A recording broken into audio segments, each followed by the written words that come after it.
Question number 9, Madhav, Radha और गोपी 1/2, 1/3 और 1/6 प्रमाण में लाभ हानि बांटने वाले साझेदार हैं। तारीख 31/3/2016 के दिन उनकी पेड़ी की पक्की तलपट निम्नानुसार थी।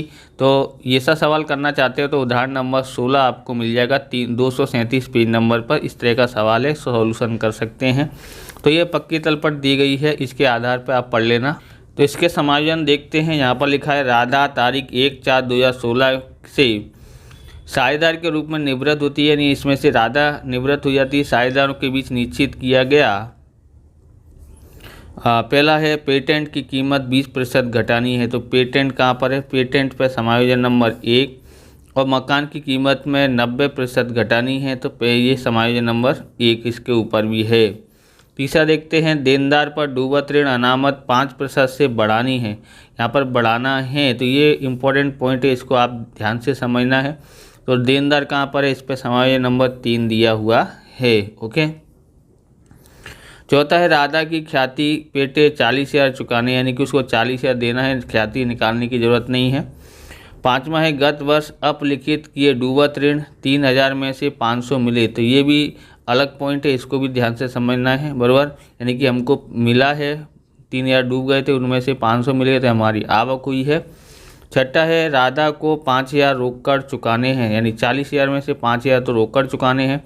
बाकी की 2 समान हफ्ते 10% ब्याज के साथ चुकाना है, बराबर, लोन के रूप में रखना है।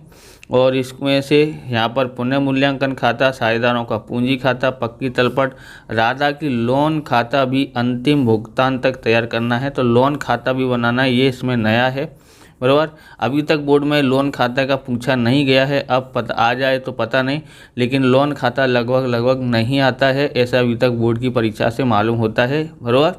तो हम लोग देखते हैं इसका सॉल्यूशन सबसे पहले हम लोग लिखते हैं, इधर से चालू करते हैं। पूंजी खाते में शेष आगे लेकर ये लिख देते हैं पहले इन तीनों को, फिर आगे देखते हैं। तो यहाँ लिखते हैं पूंजी खाते में शेष आगे लाए। कितना लेके आए हैं? तो ये है 1,36,000, इसका है 50,000 और इसका है 54,000। ओके, इतना लेके आए हैं 1,36,000, फिर 50, फिर 54 आया है। आगे देखते हैं। अब यहाँ पर देखते हैं लेनदार है, तो लेनदार को कहाँ पक्की तलपट पे लिखा जाएगा। और यहाँ पर कर्मचारी प्रोविडेंट फंड को भी डायरेक्ट का लिखते हैं, पक्की तलपट में दायित्व तरफ लिखते हैं, दोनों को दायित्व तरफ लिख देते हैं। इसका 15,000 है और लेनदार है 50,000। फिर आपके अपने ये बाकी का सॉल्यूशन करते हैं। तो यहाँ पर लिखते हैं, सबसे पहले क्या लिखते हैं? लेनदार कितना है? 50,000 है लेनदार। ओके। फिर हमारे पास है कर्मचारी प्रोविडेंट फंड,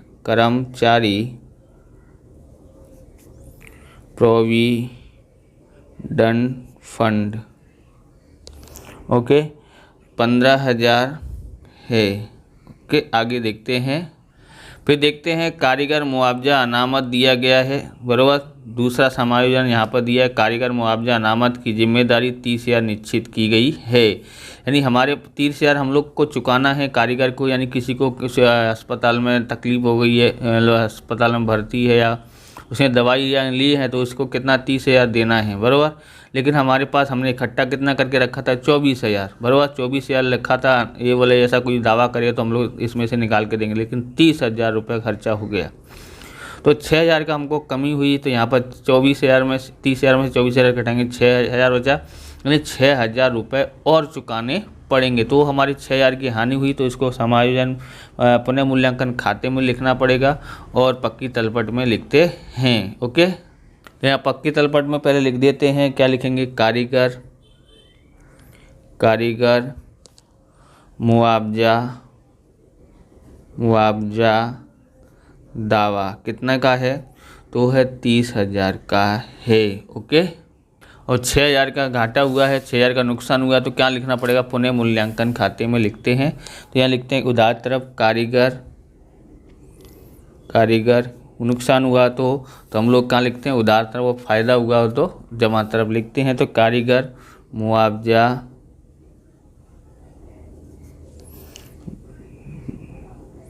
बरोबर।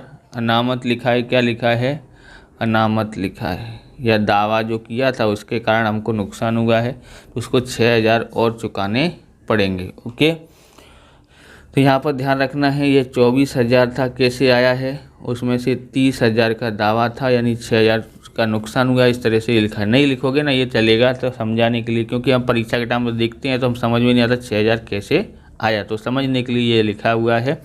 आगे हम लोग देखते हैं, अब यहाँ देखते हैं एकत्रित लाभ है हमारे पास, ये तो अगर ये बच जाता तो इसको भी बंटवारा करते हैं, लेकिन यहाँ विनियोग वृद्धि कमी फंड जो है एकत्रित लाभ है, इसको बंटवारा करना पड़ेगा सभी साझेदारों के बीच में, लेकिन यहाँ पर जो है हर समान नहीं है, इसलिए इनका हर समान करते हैं और नया अनुपात निकालते हैं, इनका अनुपात निकालते हैं एक्चुअली में अनुपात कितना है। ओके, तो यहाँ निकालते हैं हम लोग साझेदार, ओके, माधव, फिर है राधा, फिर है गोपी। ओके, तो साझेदार के इनका पुराना भाग लिखते हैं, पुराना भाग कितना है, 1/2 भाग है, 1/3 भाग है, 1/6 भाग है। ओके, हर समान करने पर तो यहाँ पर देखो 6, 2 और 3 का लासा कितना होता है, बड़ी संख्या का पाड़ा पढ़ो, 6 एकन 6, 2 के पाड़े में आता है, बोले हाँ 3 के पाड़े में आता है, हाँ तो 6 हमारा लासा हो गया था, यानी 6 लाना है हमको यहाँ पर। तो 2 का पाड़ा कितने बार पढ़े, 6 आता है तो 3 बार, 3 का पाड़ा कितने बार पढ़े तो 6 आता है 2 बार। ओके, अब यहाँ लिख देते हैं तो कितना आएगा यहाँ पर 3 एकन 3, 3 दूनी 6, 2 एकन 2 और 3 दूनी 6। ओके, 2/6, इसका 1/6, मतलब हम लोग यहाँ ऐसा कह सकते हैं इसका अनुपात कितना हुआ है 3:2:1। ओके, इस तरह से 3:2:1 ऐसा लिख सकते हैं। ओके, अब हम लोग को उसको बंटवारा करते हैं पूंजी खाते में, तो यहाँ लिखते हैं पूंजी खाते में, देखते हैं यहाँ लिखेंगे विनियोग वृद्धि कमी फंड किस अनुपात में है, 3:2:1 में है, इसमें बंटवारा करना पड़ेगा। तो अब देखते हैं कितना है विनियोग है हमारे पास 12,000, 3, 2, 5, 5 और 1 6, 6 से भाग देंगे 12,000 में तो कितना आता है, 6 से भाग देंगे 12,000 में 2,000, 2,000 गुणा 3, 2,000 गुणा 3 का आता है तो 6,000 आता है, 2,000 गुणा 2 करते हैं तो कितना आता है 4,000, 2,000 गुणा 1 करते हैं तो 2,000 आता है। ओके, तो ये हो गया हमारा। अब आगे देखते हैं, तो इधर साइड का हमने पूरा कर लिया है। अब इधर साइड देखते हैं, रोकड़ बैंक 12,000 दिया गया है, बराबर, तो इसको रोकड़ बैंक खाते में शेष आगे लाए, इस तरह से लिखते हैं। तो यहाँ लिखते हैं शेष रोकड़ बैंक खाते में शेष आगे लाए, कितना है 12,000 है। ओके, आगे देखते हैं, तो यहाँ देखते हैं हमारे पास दूसरा है देनदार, डूबत ऋण अनामत है 5,000 और देनदार है 80,000 है, लेकिन समायोजन नंबर 3 दिया है, देनदार पर डूबत ऋण अनामत 5% से बढ़ानी है, यानी जितना भी दिया है उसके अलावा 5% और बढ़ाना है। तो देखोगे तो 80,000 का 5% कितना, 8 पंजे 40, यानी 4,000 होता है, 4,000 की और वृद्धि करनी है, तो यानी कितना हो जाएगा यहाँ पर 9,000 हो जाता है। 4,000 हमारा क्या हुआ, और डूबत ऋण अनामत रखेंगे तो नुकसान होगा, तो पुनः मूल्यांकन के उधार तरफ लिखा जाता है, बराबर, समझ में आया होगा, बराबर। यहाँ पर हम लोग कितना करेंगे, यहाँ पर 5,000 और ये 5% और ज्ञात करते तो 9,000 टोटल हो जाता है। तो यहाँ लिखते हैं देनदार कितना है हमारे 80,000 है। ओके, अब यहाँ लिखते हैं डूबत ऋण अनामत, डूबत ऋण अनामत कितना हो जाएगा 9,000। कैसे हुआ तो हम लोग यहाँ बताते हैं, 5,000 तो पहले से ही था, प्लस 5% और ज्ञात किया, तो इस तरह से कितना हुआ तो 9,000 आया। तो यहाँ लिखते हैं घटाएंगे इसमें से तो कितना होता है 71,000 आता है। कितना आता है 71,000 आता है। ओके, समझ में आया होगा। आगे कहाँ लिखना पड़ेगा, पुनः मूल्यांकन के उधार तरफ। ओके, यहाँ लिखते हैं कितना आएगा, यहाँ पर लिखते हैं कितना आएगा, डूबत ऋण अनामत, डूबत ऋण अनामत कितना है डूबत ऋण अनामत, तो ये हमारा आया है 4,000 के 5% बढ़ाया तो 4,000 और वृद्धि हुई। आगे देखते हैं, अब देखते हैं स्टॉक। स्टॉक है 62,000, विनियोग की बाजार कीमत 64,000 है और यहाँ पर 58,000 थी। तो यहाँ पर बाजार कीमत 64,000 है, मतलब यहाँ से वृद्धि हुई है। कितने की वृद्धि हुई है, तो 6,000 की वृद्धि हुई है। तो हमको विनियोग 64,000 लिखना है, तो यहाँ पर लिखेंगे 58,000 प्लस 6,000 की वृद्धि। ओके, वृद्धि हुई है तो फायदा हुआ, फायदा हुआ तो कहाँ लिखा जाएगा, पुनः मूल्यांकन के जमा तरफ लिखा जाता है। बराबर, दोनों को लिखते हैं, फिर आगे करते हैं पेटेंट और मकान का। तो यहाँ लिखते हैं क्या लिखा जाएगा, स्टॉक। स्टॉक कितने का है स्टॉक, तो स्टॉक है हमारा 62,000। कितना है 62,000। अब विनियोग लिखते हैं, विनियोग अगर आप पूरा 64,000 डायरेक्ट लिखते हैं तो डायरेक्ट भी लिख सकते हैं, लेकिन हम लोग लिखते हैं 58,000 और वृद्धि हुई है, बराबर, वृद्धि हुई है 6,000 की। समझ में आए इसके लिए, क्योंकि हम लोग इसलिए कर रहे हैं कि बोर्ड की परीक्षा चालू हो तो या कोई भी परीक्षा चालू हो तो हम लोग सवाल को देखते समझ सकें, इसलिए इस तरह का करना पड़ता है। ओके, तो यहाँ पर आया 64,000। आप इस प्रकार के वीडियो देखना चाहते हैं तो डिस्क्रिप्शन में आपको अकाउंट स्टेट तो हमने पूरा सॉल्यूशन कर दिया है, तो डिस्क्रिप्शन में आप जाके देख सकते हो। चैनल पर नए हैं, चैनल को सब्सक्राइब करना, क्योंकि हम इस प्रकार के वीडियो आपके लिए बनाते रहते हैं। चलिए शुरू करते हैं और आगे करते हैं। ओके, आगे देखते हैं।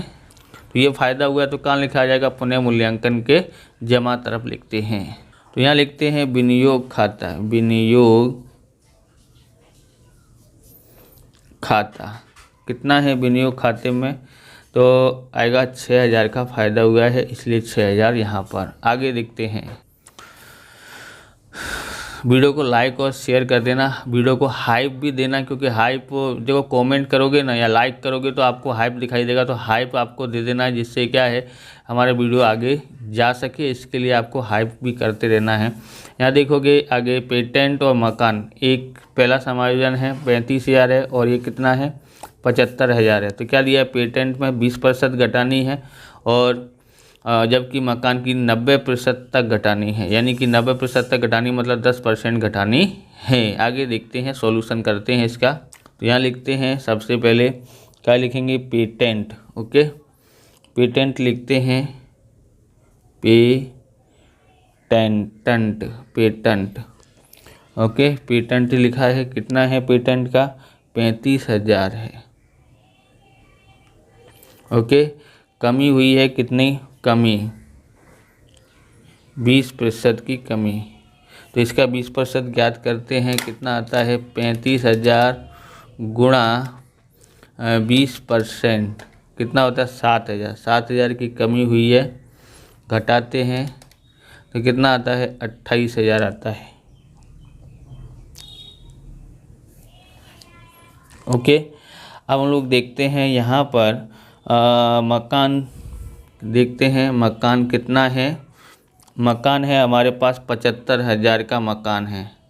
ओके, माइनस कमी 90% तक घटानी है, मतलब 100 में 90 घटाओ कितना होगा 10%, तो 10% ही घटानी है 90, यानी कि जो अगर 100 रुपया है तो इसकी कीमत कितनी होगी, तो 90 रुपये, इस तरह से कहना चाहता है, यानी 10% की कमी हुई। तो 10% की कमी हुई है, तो हम लोग 75,000 का 10% तो आपको पता है 7,500 आता है। ओके, 75,000 में 7,500 घटाते हैं तो कितना आता है 67,500, 67,500 आता है। ओके, अब ये दोनों कमी हुई हैं तो कहाँ लिखेंगे, पुनः मूल्यांकन के उधार तरफ दोनों, क्योंकि नुकसान हुआ है तो पुनः मूल्यांकन के उधार तरफ दोनों को लिखते हैं। तो यहाँ लिखते हैं पेटेंट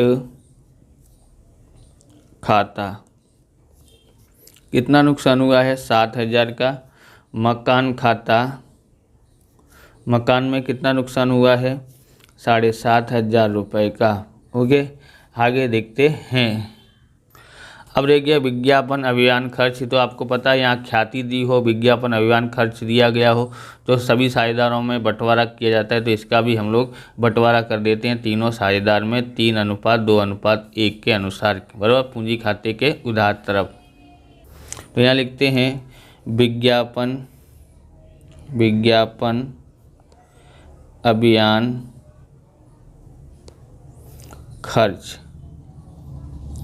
3:2:1। अनुपात आपको लिखना नहीं लिखना आपकी इच्छा के अनुसार है, लेकिन हम बंटवारा करेंगे इसके लिए आपको समझ में आए कि किस अनुपात में। 3:2, 5 और 1 6 हो जाता है, और 24,000 दिया गया है, उसमें 6 से भाग देते हैं और हमारे पास 4,000 आता है। 4,000 गुणा 3 करते हैं तो 12,000 आ जाएगा, और 4,000 गुणा 2 से करते हैं तो 8,000 आता है, और 4,000 एकन 4,000 हो जाता है। ओके, हमने यहाँ लिख दिया है। अब आगे देखते हैं क्या समायोजन बाकी रह गया है, उसमें देखते हैं। तो पहला समायोजन कर दिया है, दूसरा भी कर दिया है, तीसरा भी हो गया है, चौथा है वो बाकी, उसको करेंगे बाद में। पहले ये देख लेते हैं पाँचवा। गत वर्ष अपलिखित किए गए डूबत ऋण 3,000 में से 500 मिले तो हम लोग इसको रोकड़ खाते में लिखेंगे। ओके, और फ़ायदा हुआ है तो पुनः मूल्यांकन के जमा तरफ लिखते हैं। ओके, हम लोग पुनः मूल्यांकन के जमा तरफ लिखेंगे तो रोकड़ खाते के उधार तरफ लिखा जाएगा। तो यहाँ लिखते हैं डूबत ऋण वापसी। डूबत ऋण वापसी कितना है? 500 है। डूबत ऋण कितना है? 500 है। तो ये हमारा हो गया है। अब आगे और कहाँ लिखना है? रोकड़ खाते में लिखते हैं उधार तरफ, यहाँ लिखेंगे। तो ये लिखते हैं क्या लिखेंगे किधर? तो इधर भी लिख देते हैं डूबत ऋण वापसी कितना है? 500 है। ओके, आगे देखते हैं।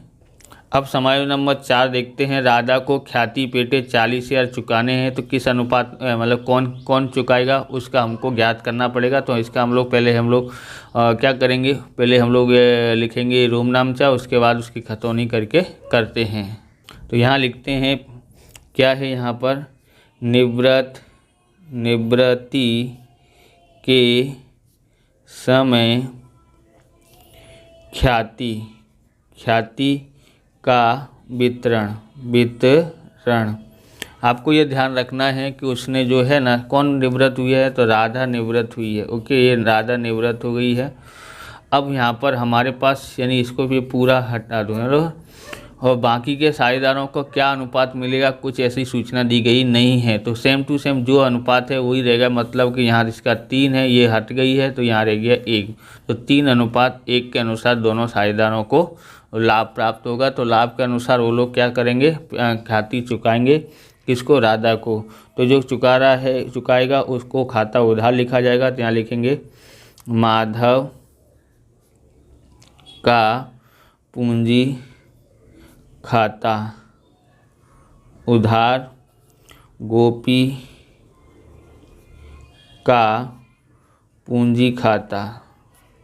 दोनों को लाभ हो रहा है इसलिए, बराबर, तो दोनों ने त्याग नहीं किया इसलिए दोनों उधार साइड में लिखेंगे। कितना आता है तो देखते हैं। सबसे पहले लिखते हैं राधा के पूंजी खाते का। कितनी पागड़ी चुकानी है इसको? 40,000 चुकानी है। अभी चुकाई नहीं, चुकाएंगे तब ये खाता उधार हो जाएगा और ये जमा हो जाता। अभी चुकाना अभी है नहीं, अभी चुकाया नहीं है, बराबर। अब देखेंगे यहाँ पर ये कितना है इनका अनुपात। तो ये इनका अनुपात है 3:1, बराबर। तो हम लोग क्या करेंगे यहाँ पर? 3:1 है। 40,000 में 3 और 1 4, 40,000 में हम लोग क्या करेंगे? 4 से भाग देते हैं तो हमारे पास आता है 10,000। 10,000 गुणा 3 करते हैं तो आता है 30,000। 10,000 गुणा 1 करते हैं तो 10,000 आता है। तो हो गया 40,000। इसको हम लोग लिखना है क्या पर लिखेंगे, बराबर। ये इसका नाम जमा तरफ है तो इसको उधार तरफ लिखेंगे, लेकिन पैसा रकम है इन दोनों के खाते में लिखेंगे इस तरह से। तो आप इसको देखते हैं कैसे करते हैं। तो यहाँ लिखते हैं माधव पैसा चुकाएगा, माधव का पूंजी खाता, बराबर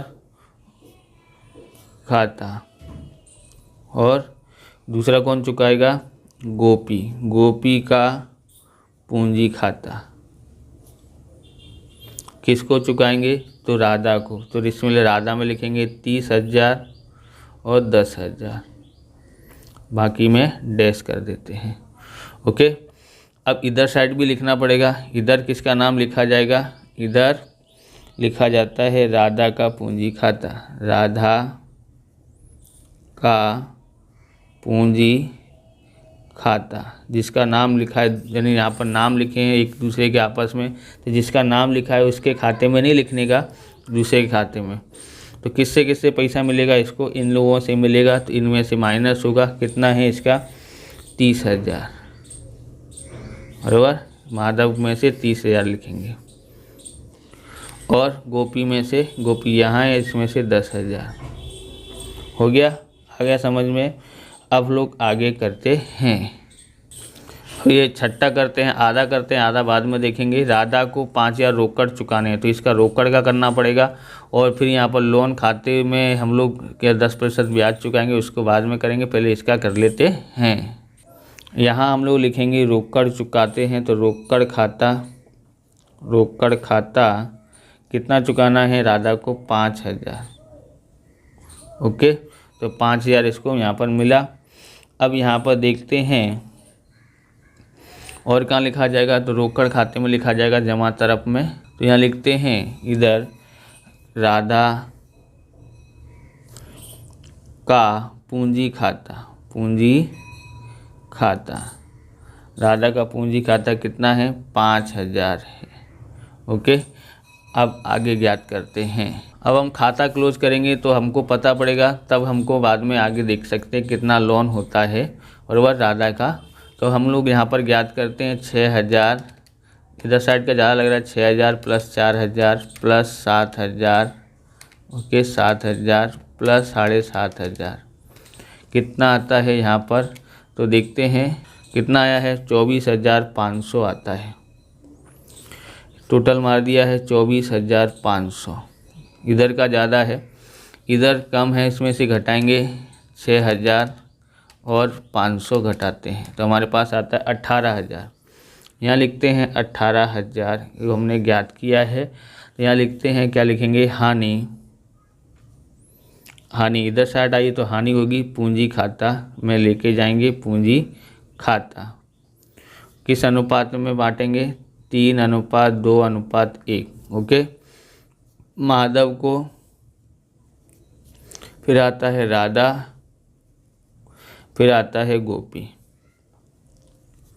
तो 18, 3 2 5 और 1 6 से भाग देंगे तो कितना आएगा, 6 3 18, यानी 3,000 आया। 3,000 गुणा 3 करते हैं तो 9,000 माधव का, 3,000 गुणा 2 करते हैं तो 6,000 राधा का, और 3,000 एकन 3,000, यानी कि गोपी का 3,000 हो गया।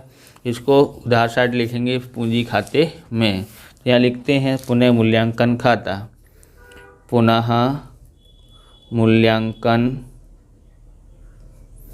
खाता, बराबर। पुनः मूल्यांकन खाता लिखा है, कितना कितना है, 9,000, फिर है 6,000, फिर है 3,000, बराबर। इतना आया है 9,000, 6,000, 3,000।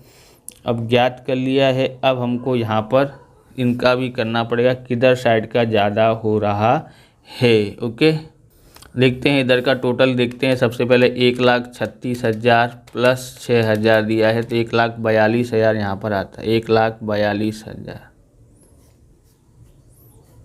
ओके, 1,42,000 यहाँ लिखते हैं, 1,42,000। उसमें से घटाते हैं 12,000 माइनस 30,000, ओके, माइनस 9,000, कितना आता है, 91,000 आता है। तो 91,000 हम लोग यहाँ लिखते हैं, 91,000। ओके, 91,000 आया। अभी इसका टोटल करते हैं, तो कितना आता है 50,000 प्लस 4,000 प्लस 30,000 प्लस 10,000, कितना हुआ 94,000। तो यहाँ लिखते हैं 94,000 में से घटाते हैं, कितना घटाएंगे हम यहाँ पर 94,000 में से 8,000 घटाते हैं, फिर 5,000 घटाते हैं, फिर 6,000 घटाते हैं, कितना आता है 75,000। तो 75,000 इसको यहाँ लिखना पड़ेगा, क्योंकि ये दोनों ये रिटायर हुई है यानी निवृत्त हुई है, तो इनके तो शेष होंगे, तो इसका लोन के रूप में लिखा जाएगा। बराबर, किसके रूप में लिखा जाएगा? लोन के रूप में। बराबर, यहाँ डैश कर देते हैं, यहाँ डैश कर देते हैं, यहाँ डैश कर देते हैं। ओके, अब देखोगे ज्ञात करना है यहाँ पर कितना आया था, 94,000 आया था। तो इसको पहले लिख देते हैं, क्या लिखते हैं? लोन खाता, लोन खाता। अब यहाँ ज्ञात करते हैं इसका, देखोगे तो 54 और 2 56,000 हो जाता है, 56,000। ओके, 56,000 में से घटाते हैं 56,000 माइनस 4,000 घटाते हैं, माइनस 10,000 घटाते हैं, और फिर 3,000 घटाते हैं, कितना आता है? 39,000 आता है। तो यहाँ लिखते हैं 39,000। ओके, ये ज्ञात किया, इसको लिखेंगे शेष आगे ले गए। इन दोनों को सबसे पहले पक्की तलपट में लिख देते हैं, ये लोन खाते को, और ये पूंजी है तो पूंजी के रूप में हम इन दोनों का लिख देते हैं पक्की तलपट दायित्व तरफ। तो यहाँ लिख देते हैं, क्या लिखेंगे? पूंजी खाता, पूंजी खाता किस किस का है? माधव का, कितना आया था? 91,000। इसका कितना आया है? गोपी, गोपी का 39,000। टोटल मारोगे तो ये 100 यानी 130 हो जाता है, 1,30,000, 1,30,000 आया। अब राधा, राधा का लोन खाता, लोन खाता कितना है? 75,000। ओके, ये आ गया है। अब हम लोग को यहाँ पर ये करना पड़ेगा क्लोज। तो यहाँ पर किधर ज़्यादा आ रहा है? इधर 12,000 और 5,000 17,000 आ रहा है। ओके, सॉरी 12,000 और 500, 500 है तो 12,500 आता है। कितना आता है? 12,500, 12,500 आता है। उसमें से 5,000 घटाएंगे तो 7,500 रह जाता है, तो 7,500।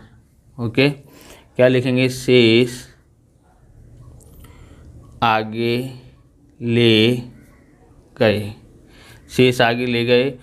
तो इसको हम लोग लिखेंगे पक्की तल पर रोकड़ या बैंक खाता लिखते हैं। तो यहाँ लिखते हैं रोकड़ या बैंक खाता, बैंक खाता कितना लिखना पड़ेगा? 7,500। अब हम लोग टोटल मार देते हैं कितना आता है। ओके, टोटल यहाँ मार देते हैं इधर दोनों का, तो देखते हैं 71,000 plus 62,000 plus 64,000 plus 28,000 plus 67,500 plus 7,500, बराबर कितना आता है? 3 लाख आता है, 3 लाख। 3 लाख इधर भी आना चाहिए, तो देखते हैं आता है कि नहीं आता है। सबसे पहले 1,30,000 plus 75,000 plus 50,000 plus 15,000 plus 30,000, 3 lakh भी इधर भी टोटल आया है। अब हमको लोन खाता तैयार करना है, तो लोन खाता बनाते हैं। तो उसमें लोन पे बोला क्या है, पहले ये समझना है कि बाकी की जो रकम है 2 समान वार्षिक हफ्ते यानी कि 2 साल में चुकाने हैं 10% पर, यानी कि वर्ष के अंत में 10% ब्याज से चुकाना है, बराबर। ओके, आगे देखते हैं यहाँ पर। तो क्या हुआ है, यहाँ पहले लिखते हैं 1/4/2000, इधर से लिखना चालू करेंगे 1/4/2016। क्या लिखेंगे? शेष आगे लाए, शेष आगे लाए कितना होता है यहाँ पर? 75,000। ज्ञात किया था ना हमने, पूंजी खाते में 75,000 की लोन थी। ओके, अब यहाँ पर देखेंगे उसको चुकाना कितना है, समान भाग में चुकाना है। तो समान भाग में कैसे चुकाते हैं, यहाँ पर 75,000 है, देखेंगे 75,000। ओके, 75,000 दो समान किस्त में चुकाना है तो इसमें 2 से भाग देंगे तो कितना आता है, 35,000 आता है। तो यहाँ लिखते हैं 31/3/2017 रोकड़ खाता 37,500 तो चुकाना ही चुकाना है।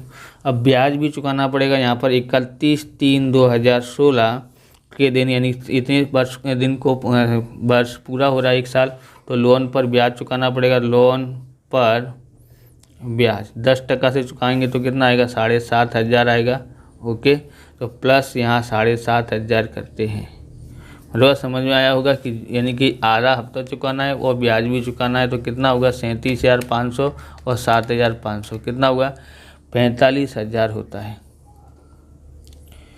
ओके, अब 45 यहाँ लिखेंगे। अब यहाँ पर टोटल मार देते हैं इधर।